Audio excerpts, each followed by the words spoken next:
이번 시간에는 우리 OSI 참조 모델에 대해서 같이 한번 살펴보도록 하겠습니다. 자, OSI 참조 모델이요. 이 OSI 참조 모델이라는 거는 얘만 거꾸로 읽으면 돼요. ISO라는 그 국제 표준화 기구에서 제안해 놓은 통신 규약을 보고 우리는 OSI 참조 모델, OSI 7계층 그렇게 이제 불러요.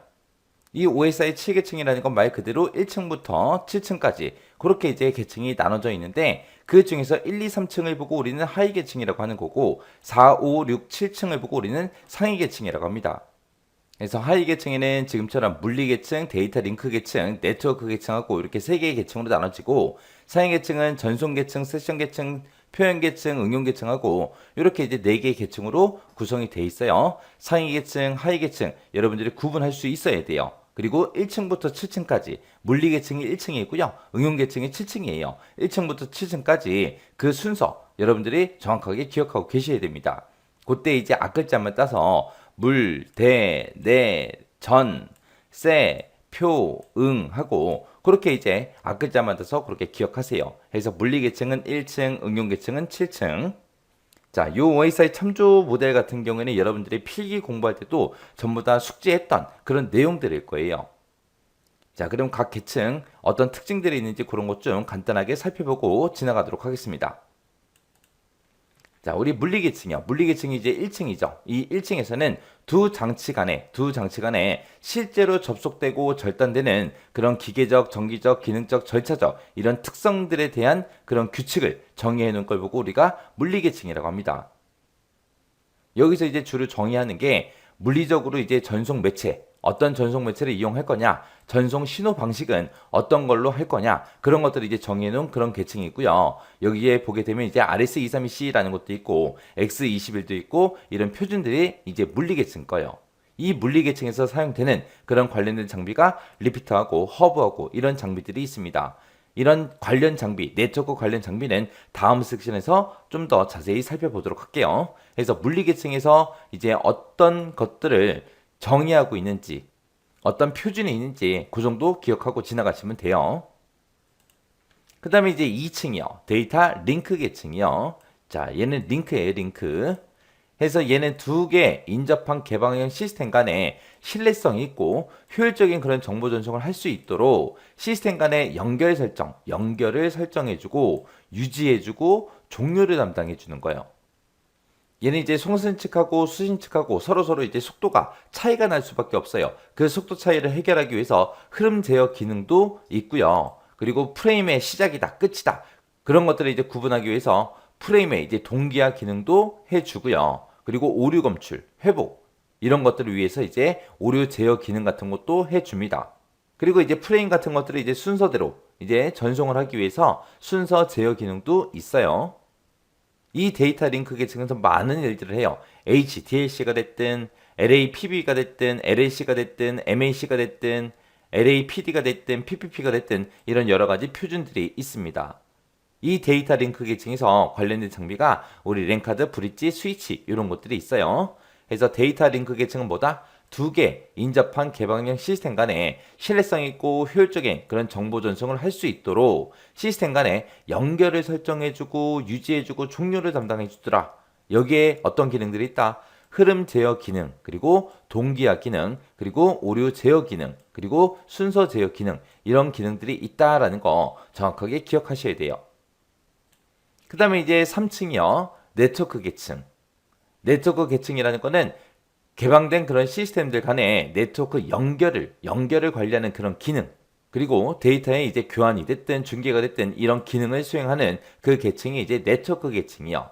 그래서 얘는 이제 네트워크 연결을 이제 설정하고 유지하고 해지하는 그런 기능을 해주는 계층입니다.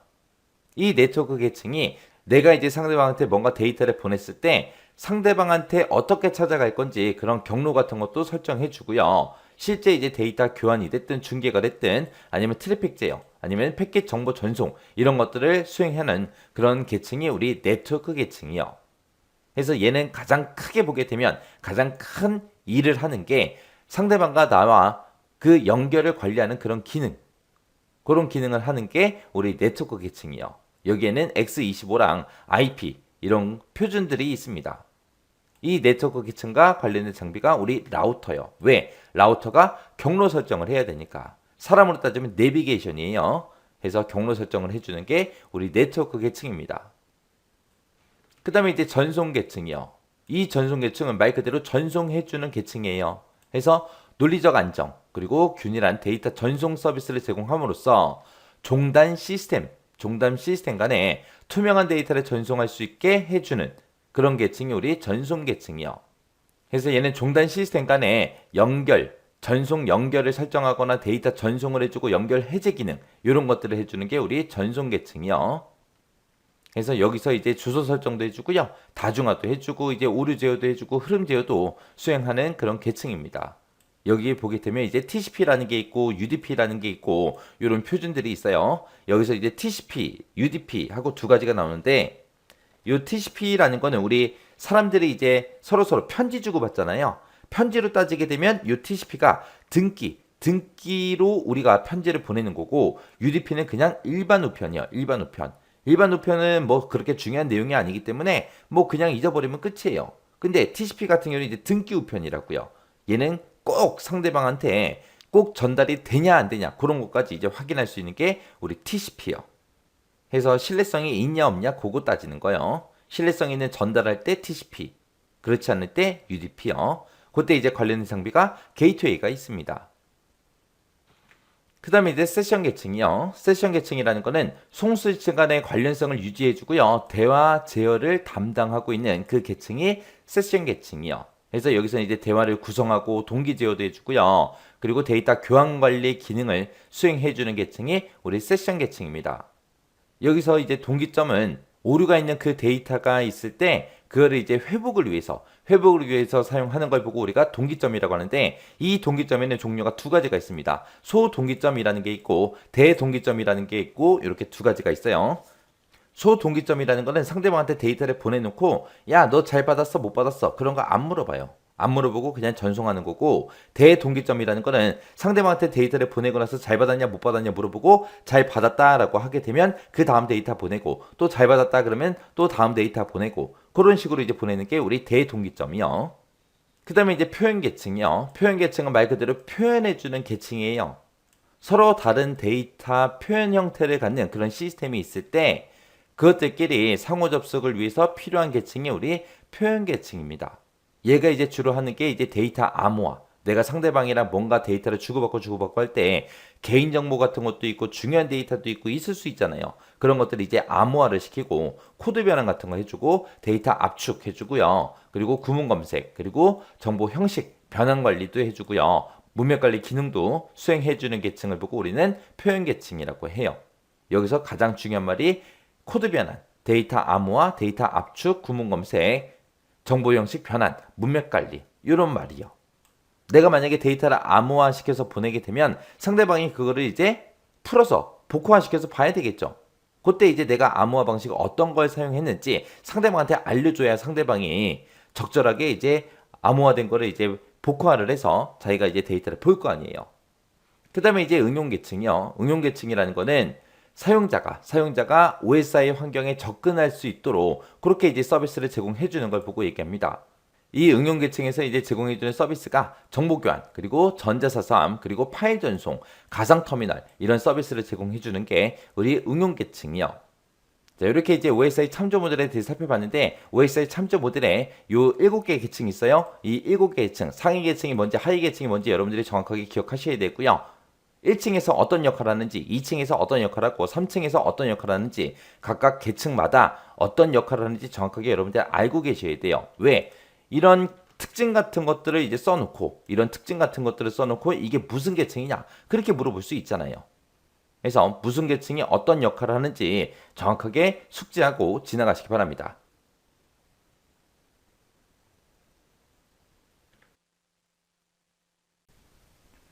이번 시간에는 우리 2021년 3회 정보처리 기사 실기 기출문제를 같이 한번 풀어보도록 하겠습니다. 문제 14번이요. OSI 7계층에 대한 설명이래요. 각 번호에 들어갈 그 알맞은 계층을 쓰시오. 그렇게 나왔습니다. 우리 OSI 7레이어, OSI 7계층은 다른 시스템 간의 이제 원활한 통신을 위해서 ISO 국제 표준화 기구에서 제안한 그런 통신 규약이다. 동그라미 1번은 물리적으로 연결된 두 개의 인접한 개방 시스템들 간에 신뢰성 있고 효율적인 그런 정보 전송을 할 수 있도록 연결을 이제 설정하고 데이터 전송을 하고 그리고 이제 오류 제어 이런 기능을 이제 수행한다. 그렇게 나왔습니다. 이런 계층을 보고 우리 이제 데이터 링크 계층이라고 하는 거고요. 동그라미 2번에 보니까 이제 개방 시스템 간에 네트워크 연결을 이제 관리를 한대요. 그래서 여기서 이제 주로 해주는 게 경로 제어도 하고 패킷 교환도 하고 트래픽 제어 이런 기능을 수행하는 계층이요. 이런 기능을 수행하는 그런 계층을 보고 우리는 네트워크 계층 그렇게 이제 부르는 거죠. 그리고 동그라미 3번에 보니까 서로 다른 데이터 표현 형태를 갖는 그 시스템들 간에 상호 접속을 위해서 필요한 그런 계층이래요. 코드 변환도 해주고요. 그리고 이제 데이터 암호화도 하고 데이터 압축도 하고 구문 검색도 하고 이런 기능을 수행한다. 그렇게 나왔습니다. 이런 계층을 보고 우리는 표현 계층 그렇게 이제 부르는 거죠. 그래서 정답을 적을 때 데이터 링크 계층이다, 네트워크 계층이다, 표현 계층이다 이렇게 이제 한글로 써도 되는 거고요. 지금처럼 이렇게 이제 영어로 정답을 써도 됩니다. 그리고 네트워크 계층 같은 경우는 다른 말로 이제 만계층 그렇게도 부르기도 하죠. 그래서 이런 것들 중에서 각 문항별로 하나만 쓰면 됩니다. 그래서 OSI 7계층 이런 문제는 절대로 틀리시면 안 돼요. 그래서 OSI 7계층에 대해서 아직까지 다 잘 모르겠다. 그러면 다시 한 번 더 정리하고 지나가시기 바랍니다.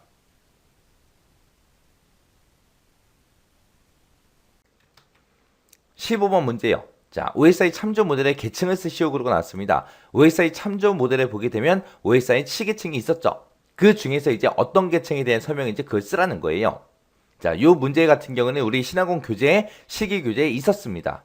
그래서 얘도 크게 어렵지 않게 여러분들이 맞췄을 거예요. 자, 요 내용이 우리 실기에만 나오는 게 아니라 필기에도 나와 있는 내용이잖아요. 그래서 설명을 보니까 다양한 전송 매체를 통해서 비트 스트림, 비트 단위로 그렇게 데이터를 전송을 하더라.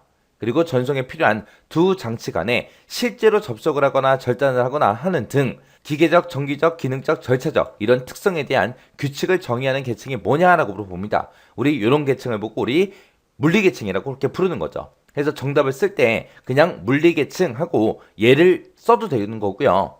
영어로 피지컬 레이어 하고 얘를 써도 됩니다. 근데 우리는 굳이 영어를 쓸 필요가 있다 없다? 없다. 한글로 쓸 수 있는 건 최대한 한글로 써라. 영어 쓰다가 한 글자로 틀리면은 그냥 오답 처리가 되니까 최대한 한글을 이용하는 게 좋습니다.